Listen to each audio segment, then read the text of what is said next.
Hello friends, कैसे हैं आप सब। बीपीएससी पॉइंट पे आप सभी का स्वागत है।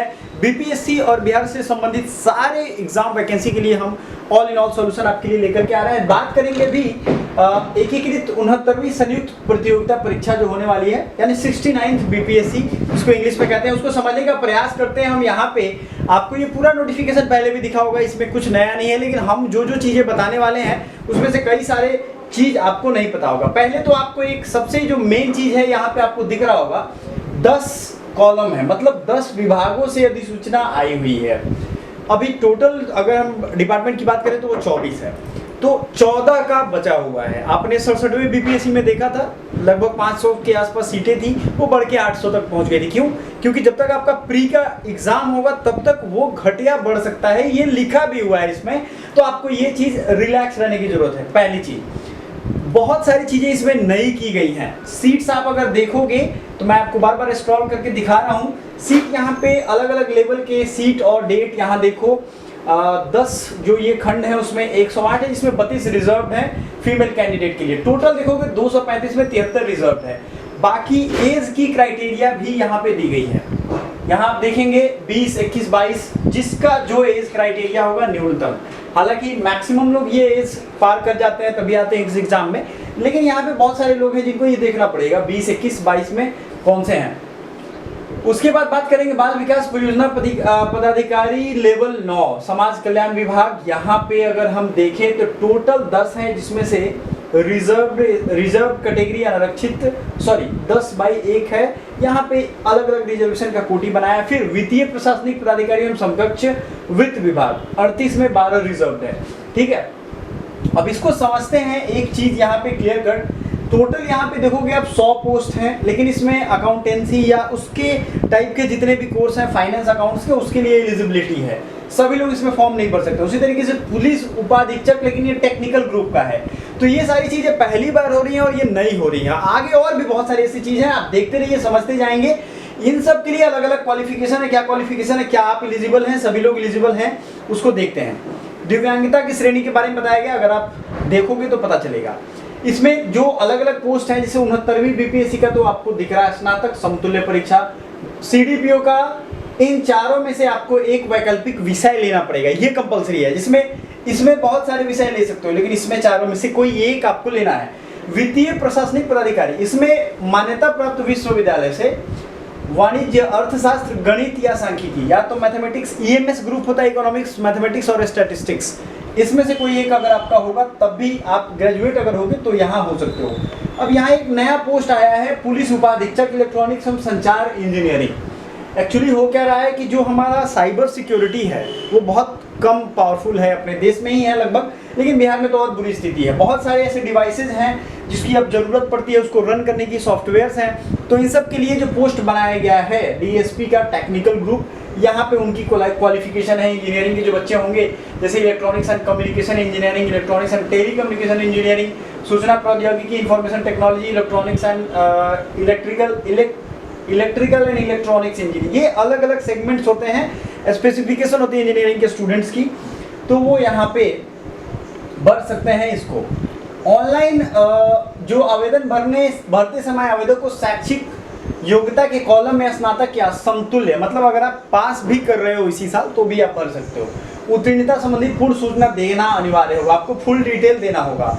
आरक्षण का कॉलम आपको पता होगा, उसको भरना पड़ेगा। जाति के आधार पर आरक्षण का होगा तो वो आपको सर्टिफिकेट उसका प्रूफ करना होगा। ठीक है, आरक्षण का दावा करने वाली विवाहित महिलाओं का जाति या क्रीमी रहित प्रमाण पत्र जो है उसके पिता के नाम में पता के निर्गत होना चाहिए, ना कि उसके पति के नाम से। ये आपको समझना पड़ेगा, पति के नाम से नहीं होना चाहिए जो सर्टिफिकेट है। अब बात करते हैं संतुष्ट होने के पश्चात अगर होता है तब आपको भरना कम। आगे आते हैं, जो इंपॉर्टेंट चीज है उसको देखते हैं। ये जब आप आगे जाओगे, उम्र सीमा आपने देखा है 20 से 22 मिनिमम है। आगे बढ़ोगे तो 37 जनरल के लिए, फिर 40 और बाकी सारी क्राइटेरिया आपको पता है। इसमें एक चीज ध्यान ये देनी है कि मैट्रिक का जो आपका डेट ऑफ बर्थ होगा ना, वही कंसीडर किया जाएगा। सबसे मेन चीज क्या है, मैट्रिक का डेट ऑफ बर्थ आपको ठीक करना होगा, उसी के अकॉर्डिंग सब होना चाहिए। अब इसमें एक चीज है कि अगर आप इस परीक्षा में बैठने के अवसरों को सीमा समाप्त कर दी गई है, ये डिटेल उन बच्चों के लिए है जिनको देना है, तो आप इसको देख लोगे। ऐसे ही हम आगे बढ़ेंगे। शारीरिक क्षमता कुछ डिपार्टमेंट है जिनमें चाहिए, जैसे डीएसपी हो गए या कुछ ऐसे होमगार्ड के डीएसपी हो गए, या उनकी पोस्ट जितने भी हैं, जैसे अग्निशमन पदाधिकारी में भी चाहिए, उसमें सीना और दौड़, इन सब चीज़ों के लिए शारीरिक मापदंड यहाँ पे दिया हुआ है। ये जब आगे आपका मेंस हो जाएगा तो उसमें हम लोग क्लियर कर देंगे। फॉर्म का फीस शुल्क कितना जमा करना है, देखिए 69वां सीसी यानी सिविल सर्विस एग्जामिनेशन सीडीपी और एफएओ डब्ल्यूडीएसपी टेक्निकल के लिए बायोमेट्रिक फी के रूप में 200 रुपये देना है तथा अलग अलग प्रत्येक परीक्षा के लिए, ठीक है, कोटि और निम्न शुल्क। मतलब अगर सिर्फ आप सामान्य अभ्यर्थी हो तो 600, महिला हो कोई भी कैटेगरी 150 रुपये 150 रुपये देना है, अनुसूचित जाति या जनजाति हो तो 150, अस्थायी निवासी आरक्षित महिला के लिए सिर्फ 50 है, और दिव्यांग अभ्यर्थियों के लिए भी 150 है, अन्य सभी अभ्यर्थियों के लिए 600 है। अब इसके अलावा कोई आउटर स्टेट का होगा उसके लिए तो क्लियर कर ध्यान रखना, या तो 600 है या 150 है, अपना जैसे भी आप करेंगे वो ऑटोमेटिक सेलेक्ट कर लेता है। मोस्ट इंपॉर्टेंट चीज़ क्या है, यहाँ एक बायोमेट्रिक फी आपको यहाँ पे दिख रहा है। वैसे अभ्यर्थी जिनके द्वारा ऑनलाइन आवेदन में पहचान पत्र के रूप में आधार संख्या अंकित किया जाता है, उन्हें बायोमेट्रिक फी के रूप में 200 रुपये अतिरिक्त शुल्क का भुगतान नहीं करना होगा। मतलब आधार कार्ड नंबर आपने डाल दिया तो बायोमेट्रिक फी आपको नहीं देना है, तो ये तो मैक्सिमम लोग डाल ही देंगे। वैसे सभी आरक्षित कोटि के अभ्यर्थी, बिहार राज्य के स्थायी निवासी, सभी महिला अभ्यर्थी जिनके द्वारा रियायती शुल्क जमा किया जाता है भविष्य में, वैसे अभ्यर्थी द्वारा आरक्षण दिव्यांगता प्रस्तुत नहीं किया जाता है तो उन पर किसी प्रकार का संदेह अगर होता है तो रियायती शुल्क यानी कंसेशनल एग्जामिनेशन फी के आधार पर अनहरित, अब मान लो आपने ये भर दिया कि हाँ हम रिजर्व कैटेगरी के हैं, आपके पास वो सर्टिफिकेट नहीं है, तो फिर वो कंसेशनल फी के आधार पे आपको रिजेक्ट कर दिया जाएगा। तो ये अपना ध्यान रखना पड़ेगा आपको। प्रारंभिक परीक्षा के कुछ सिलेबस की बात करें हम, इसमें बहुविकल्पीय होंगे, निगेटिव मार्किंग होगी, 150 क्वेश्चन होंगे, 2 घंटे का एग्जाम होगा, उत्तर के लिए निगेटिव मार्किंग किया जाएगा। ये सबसे इंपॉर्टेंट है, जो बदलाव हो रहे हैं विगत कुछ वर्षों में उनमें।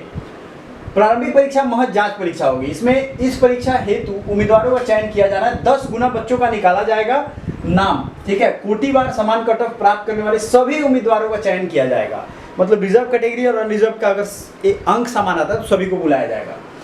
तो इसमें जो सिलेबस है उसको ध्यान दीजिए। समसामयिक घटनाएं, करंट अफेयर्स, भारत का इतिहास, बिहार के इतिहास की प्रमुख विशेषताएं, भारत का इतिहास पढ़िए लेकिन बिहार के इतिहास को इंक्लूड करते हुए, सामान्य भूगोल, बिहार के प्रमुख भौगोलिक प्रभाग, यहाँ के महत्वपूर्ण नदियां, राज्य व्यवस्था, आर्थिक व्यवस्था, सब कुछ बहुत छोटे में लिख दिया। आजादी के पश्चात बिहार की अर्थव्यवस्था में प्रमुख परिवर्तन, अब आजादी के बाद बिहार की अर्थव्यवस्था में क्या परिवर्तन हुआ ये इंपॉर्टेंट है।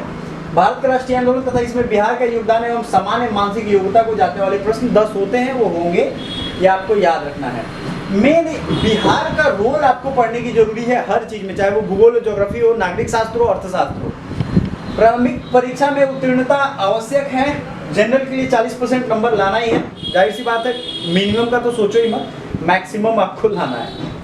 तो 69वीं प्रारंभिक परीक्षा में अगर हम मेंस की बात करें तो सामान्य हिंदी 100 अंक का देना है, सामान्य अध्ययन, प्रथम पत्र जो है और द्वितीय पत्र, ये 2 जीएस के पेपर होंगे, 2 आपके 300 अंक के, और एक निबंध होगा 300 अंक का, रिसेंट में इंक्लूड किया गया है, ये भी आप याद रखिए। 100 अंक का ये जो है ना आपको सिर्फ इसमें पास करना है, मेधा निर्धारण के में इसकी गणना नहीं की जाएगी। ऐच्छिक विषय आप देख लो, इतने सारे ऐच्छिक विषय इसमें हैं, ठीक है, LSW, विधि, प्रबंध, सब कुछ है यहाँ पे, राजनीतिक विज्ञान, अंतरराष्ट्रीय संबंध, बहुत सारे सब्जेक्ट्स हैं, आपको यहाँ पे चूज करना पड़ेगा। किसके लिए? सिविल सर्विसेज एग्जामिनेशन, मतलब 69वें पीटी के लिए, बाकी बीपीएससी का तो है।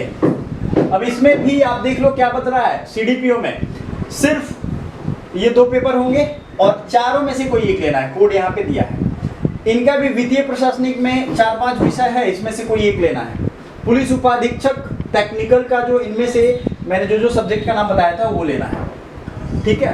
कुछ टिप्पणी है, प्रारंभिक परीक्षा के सफल अभ्यर्थी को मुख्य परीक्षा हेतु अलग से ऑनलाइन आवेदन पत्र भरवाया जाएगा, जिसमें सफल अभ्यर्थियों द्वारा निर्धारित अवधि में परीक्षा शुल्क मुख्य परीक्षा हेतु विहित प्रक्रिया में जमा करना होगा। मतलब मेंस के लिए भी परीक्षा का फी लिया जाएगा आपसे, और प्रश्न पत्र हिंदी और अंग्रेजी दोनों भाषा में होंगे। सभी भाषांतर विषयों के लिए उत्तर हिंदी या अंग्रेजी या उर्दू लिपि में से किसी एक ही भाषा में उत्तर दिया जा सकता है। मतलब क्या है, जैसे आप सिविल इंजीनियरिंग का दे रहे हो, मेंस में आप दे रहे हो, या कोई भी सब्जेक्ट जिसमें लिख रहे हो, हिंदी, इंग्लिश या उर्दू में लिखना है आपको, इसके अलावा कोई भाषा नहीं चल पाएगा। प्रश्न पत्रों के उत्तर देने का विकल्प लेने वाले उम्मीदवार यदि चाहे तो केवल तकनीकी शब्द, वाक्यांश, उद्धृत कोई है, उसमें अंग्रेजी रूपांतरण दे सकते हैं, मतलब छोटा छोटा वर्ड अगर चाहें तो दूसरे भाषा का इस्तेमाल कर लें, कोई फर्क नहीं पड़ेगा, लेकिन बहुत ज़्यादा नहीं। व्यक्तित्व परीक्षण 120 अंक का होगा टोटल, और इसको जो है जोड़ा जाएगा। अब इसमें कुछ नियम जोड़े गए हैं, जैसे आपको समझना पड़ेगा ये, या फिर स्वास्थ्य परीक्षण का और अधिमानता का चुनाव। साक्षात्कार के समय अधिमानता कोड एवं सेवा पद का नाम उल्लेख स्पष्ट रूप से करेंगे, मतलब कौन सी आपको जॉब प्रेफरेंस देनी है। रिक्त कॉलम को स्पष्टता क्रॉस करेंगे जिस पद के लिए उम्मीदवार द्वारा अधिमानता अंकित नहीं की जाएगी। उस पद के लिए बाद में उम्मीदवार द्वारा प्रस्तुत किसी प्रकार के दावा पर कोई विचार नहीं किया जाएगा। आपको जो भी भरना है DAF में डिटेल एप्लीकेशन फॉर्म में क्लियर कट भरना होगा। स्वास्थ्य परीक्षण मेधा सूची कैसे बनेगा इसको समझिए, ये थोड़ा जटिल प्रक्रिया है, इसको देखेंगे अगर आप तो 900 अंक का होगा। 120 का आपका इंटरव्यू होगा। बाल विकास पदाधिकारी में भी सेम है, लेकिन यहाँ पे लगभग आप जो आगे बढ़ोगे, एक चीज इसमें जो ध्यान देने वाली बात है,